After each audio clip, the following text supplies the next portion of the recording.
sun rises over an English harbor. Each day, the rising sun looks down on the same scene.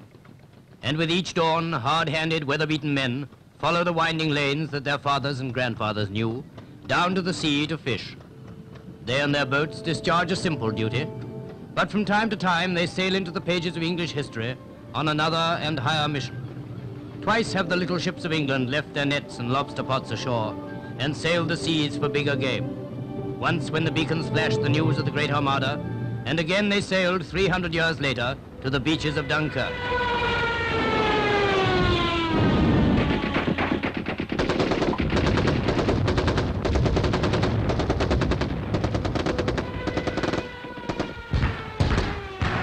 Tired men gathered on the bullet-swept sands, while the little ships, fishing boats, yachts, motorboats, barges, canoes, anything that floated, streamed to the rescue.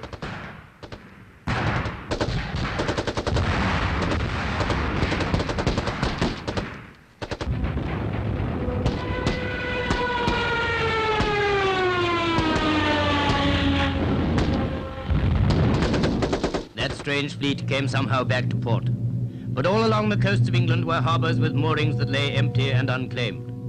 Just as the fishermen answered the call to Dunkirk, so the age-old craft of shipbuilding rose to the nation's call, and on Britain's hillsides, in her woods, the sound of axes echoed.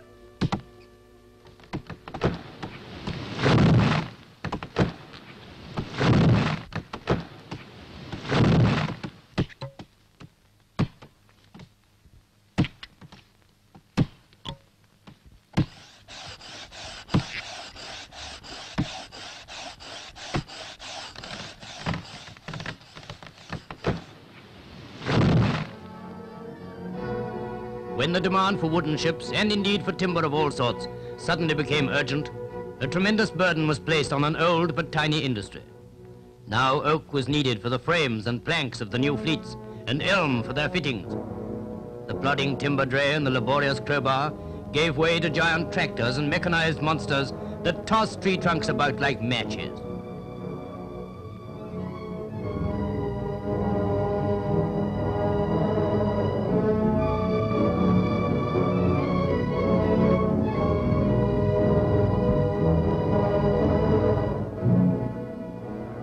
The closer the timber comes to its destination, the stronger is the accent on machinery, until at last the caterpillar grab heaves it onto a lorry that will carry it to a sawmill where the machine is everything.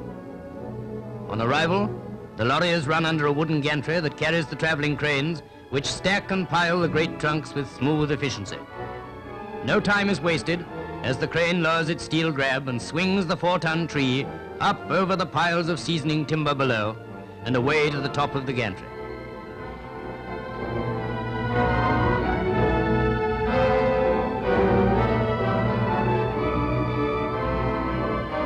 Here the foreman is waiting for it, and before the unwieldy mass has even touched down, he measures it and chalks it into lengths, and the iron grips of the conveyor bear it to the waiting saws.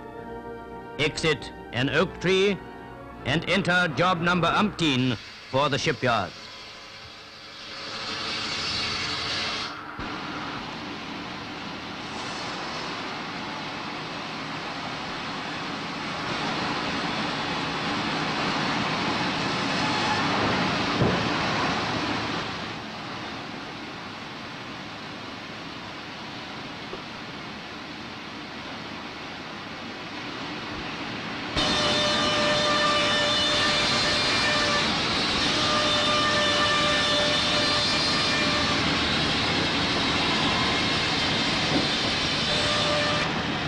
As the screech of the saw dies down and the roaring tempo of the day slows into the peace of the evening, our tree is already rolling away through the dusk, cut, planed and measured to its final home in a West Country shipyard.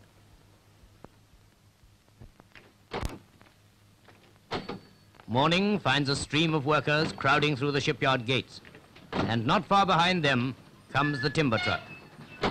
On this quiet backwater in the West, a handful of skilled shipwrights have trained hundreds of new workers in the mysteries of their craft. Let's listen to the foreman on how it's done. And 17 is 55, and 21 is 76. Hi there. Where are you going to? To the offices, sir. I'm starting today as a learner. Well, you wouldn't learn nothing there. Have you ever worked in the shipyard before? Do you know what this is? Well, a bit of word. A bit of wood. And you can begin to work out my wages. That's a grown me. Grown by nature to build ships' frames the way they ought to be built. You come with me, my son. And I'll show you the way we build boats. You can muck about with your figures afterwards. See they fellas over there? Well, they're using adzes.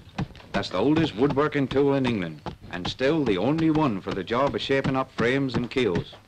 That'll be part of the keel when they're done with it, so we're starting at the right place, the beginning. After the keel's laid down and the molds, that's they big curved bits what gives the shape to the frame, is put up, we gets on with the frame and the ribs and the rest of it. They mostly grow into shape, and they got 3 times the strength of any bent or cut stuff. When the frame's about finished, the molds is taken out and passes on to the next job. So as we don't have the bother of cutting new ones, and at the same time we make sure that every boat got the same lines as the one that went before him. Well, I reckon you can see for yourself now just how it goes. You keep your eyes open and your mouth shut, and you can't go wrong. As the foreman leaves us on his round, we move off to another minesweeper where the frames are already finished and the tricky job of laying the planks is well advanced. Both side and deck planks are shaped on the job and secured direct to the oak frame. As fast as men with long electric drills bore the holes and move on, their places are taken by others who beat home the great bolts with sledgehammers and plug the holes with tar and oakum. Meanwhile, another gang are boring a tunnel for the stern tube that will carry the propeller.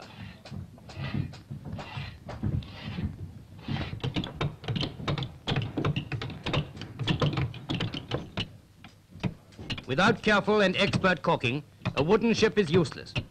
Every seam in the planking, both of sides and deck, is carefully packed with oakum, which is hammered home with long-beaked hammers and special caulking chisels, and covered with a layer of boiling tar that will solidify into an imperishable, watertight joint. Lastly, the painters apply the final coat of battleship grey to her sides.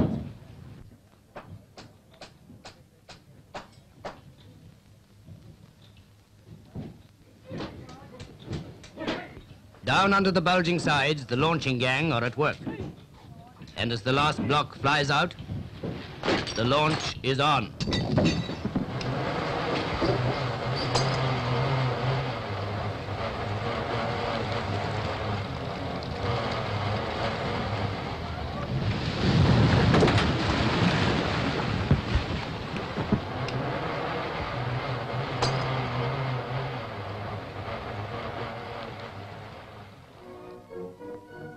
Down at the fitting out basin, where the thousands of feet of wiring, the deck houses, armaments, and numberless accessories of a ship must be mounted, preparations for the new arrival are in full swing.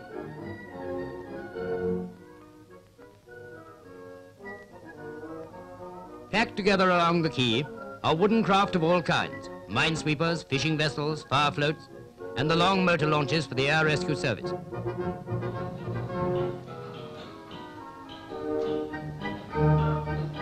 Here the funnel is being swung aboard a half-finished launch, and even as it is eased down into position, the fitters in the engine room will be connecting up the copper exhaust pipes, and before long, the hull will quiver to the drumming of the engines as they are turned over for their first trials. Inside the men's quarters, the carpenters are busy with the furniture of forecastle and cabins. It hardly seems possible that this tangle of men, tools, and equipment will ever be sorted out in time for the incoming crew to take over. But it always is, and a few hours after the men have come down the gangplank with their loaded kit bags, they will have the ship shining like a new pin for the not-so-old, old man to come aboard.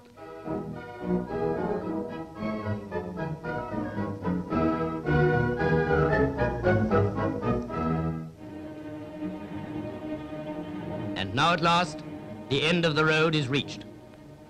A signal of distress from a damaged aircraft is received by a launch on patrol, and out into the cold, rain-washed morning it heads.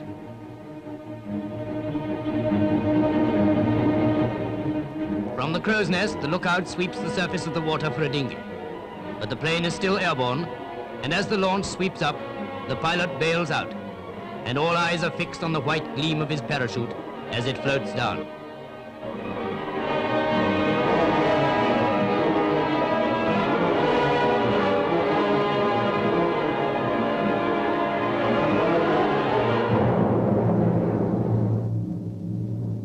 No sooner has the parachute touched down than the rescue begins. No easy job with a tired or perhaps injured man and a choppy sea. Think of it, the long fight with a burning plane, a 2,000-foot parachute jump into an icy sea in half a gale. And he can still smile. But his troubles are nearly over now, as he is helped below where hot drinks, expert attention and dry clothes await him, while the launch swings around and with engines roaring full ahead, makes for base.